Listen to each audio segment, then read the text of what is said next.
So many people in this world right now, they will maintain states of physical diligence and work hard with their body so they can maintain a state of mental laziness so they don't have to use their mind.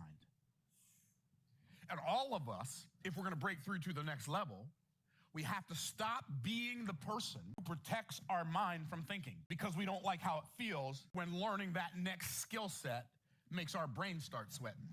Can I get a witness?